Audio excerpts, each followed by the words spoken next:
Hi, I'm Simon Fisher, going into my 6th race with 11th Hour Racing Team, and I've won this race once before. Hoping to do it again, and I'm going to talk you a little bit through the route. So, leg 3, it's the big one. It's going to be over 30 days at sea, which is probably one of the biggest legs in distance we've ever done in this race, but certainly the longest Southern Ocean leg. Starting here in Cape Town, on the tip of South Africa, just a massive expanse of Southern Ocean until probably we'll see land again at Cape Horn. Typically you come out of Cape Town, it's always a tough thing, often strong breeze getting out of Cape Town, it's always a rough first night. Getting down southeast, trying to pick up that first Southern Ocean weather system, get you going fast across the south. So yeah, out of there into the Southern Ocean, and then you're getting down in latitude, trying to find a good latitude where you're jibing downwind with the weather systems. A lot of wind, a lot of sea state, and this is going to go on for weeks and weeks.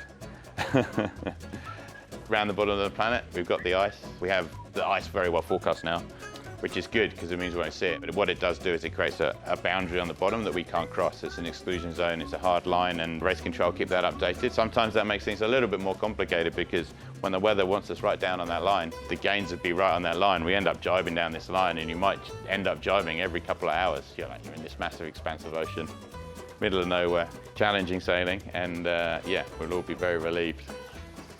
Cape Horn, coming out of the south, riding up on a weather system. The tempting thing for a team, and certainly as a navigator, is to get to Cape Horn, turn left, get yourself out of the Southern Ocean, get yourself back up to warm weather. Often that's not the best thing you can do. It's sort of a little bit dictated by the weather, what are the systems coming off of Argentina and the low pressures here.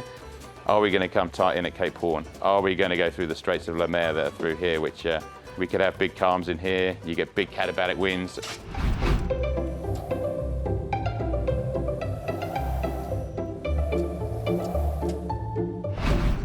It's often quite challenging.